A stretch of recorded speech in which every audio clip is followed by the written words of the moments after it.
Tout d'abord, je me joins au remerciement de mes collègues au Royaume du Maroc pour leur brillante hospitalité et aussi pour leur vision en organisant ce type de colloques et de rencontres. Il y a beaucoup de choses qui ont déjà été dites et que je ne vais pas répéter. En principe, le problème de faire une prospective en matière de sécurité et de défense en ce moment historique, c'est qu'en période de changement,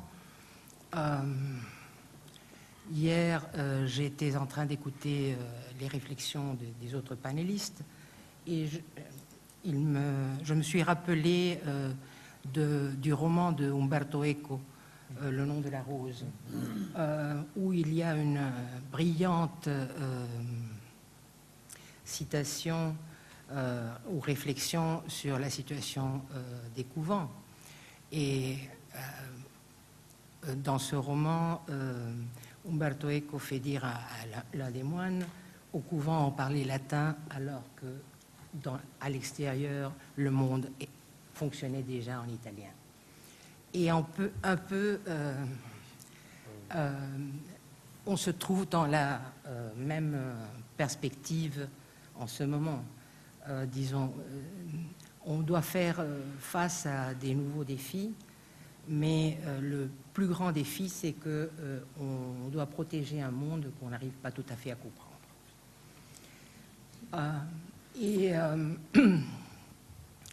Et cet espace atlantique est un espace qui, en matière de sécurité et défense, surtout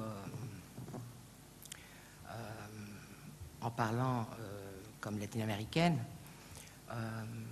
est un espace aussi de méfiance profonde entre le Nord et le Sud, où il y a eu quand même des intérêts assez divergents dans le passé, où il y a aussi des intérêts divergents dans la thématique actuelle, dans certains points quand même cruciaux, comme est le thème de la drogue, la transnationalisation de la violence et du crime, et des responsabilités mutuelles. Donc, pour ne pas répéter ce qu'ont dit les autres collègues, évidemment, les problèmes principaux de l'espace atlantique, c'est quand même l'imbrication du crime, violence, insurrection, terrorisme, c'est évidemment tout ce qui est la transnationalisation du crime et de la violence. Mais laissez-moi faire une réflexion plus profonde dans le sens ou plus personnel au moins. On a, dans l'espace latino-américain, il y a quand même un certain nombre de forats qui ont déjà été établis de coordination nord-sud, etc., etc.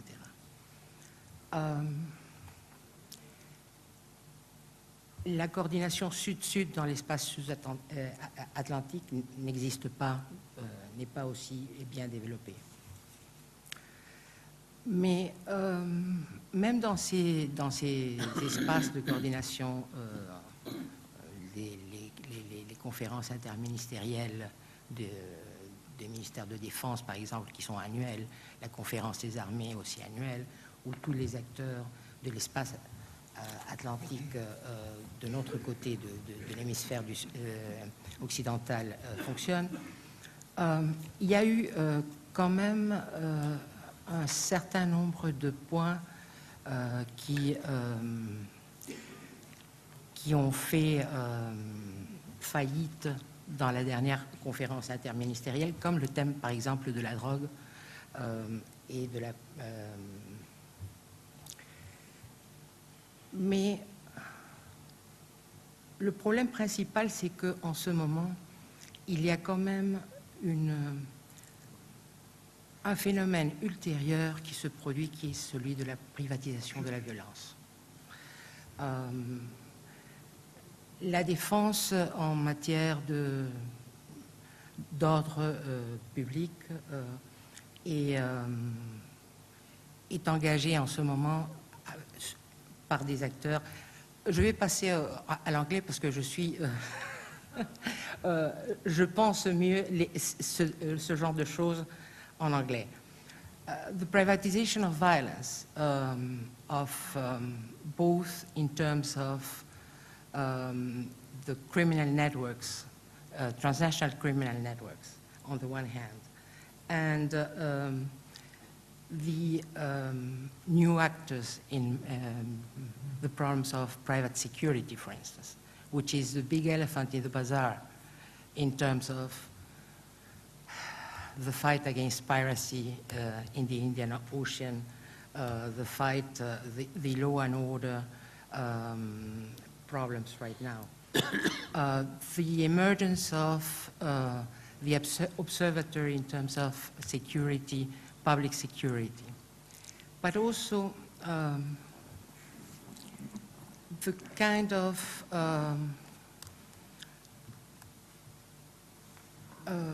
right now, the obsolescence in many ways of traditional military functions and the emergence of new military functions in a context where the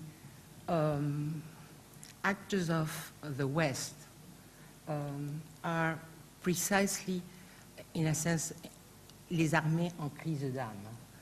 Reduction in terms of the budgets, of the military budgets. The post-Afghanistan intervention, of which nobody is talking about in terms of military functions. The biggest problem of what to do with migration,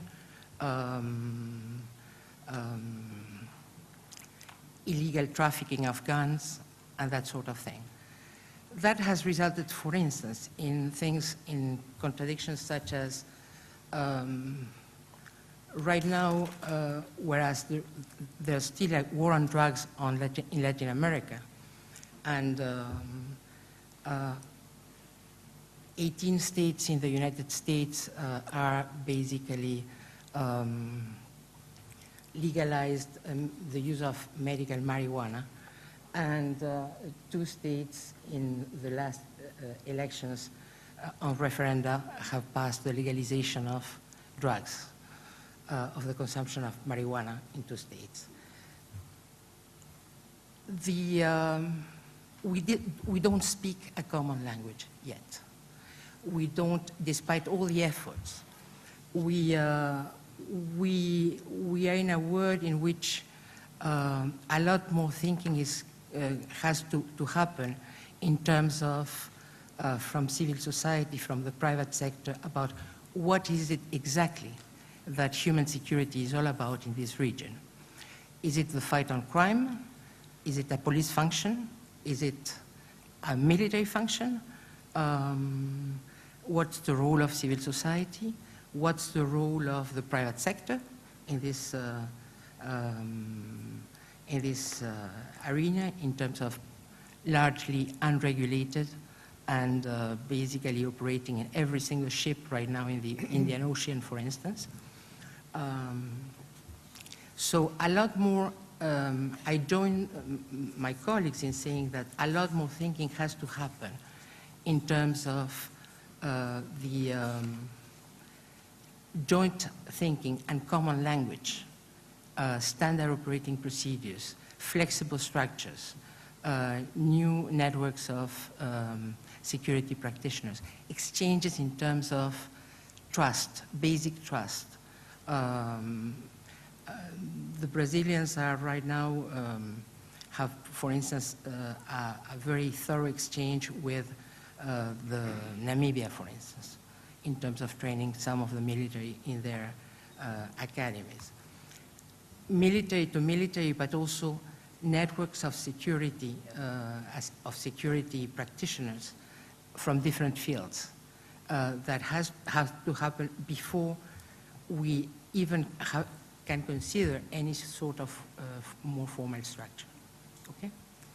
in a sense,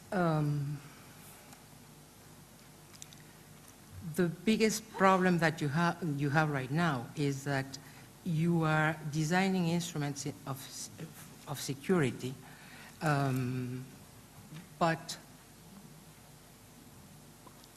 in a context of greater distrust, constrained budgets, and basically a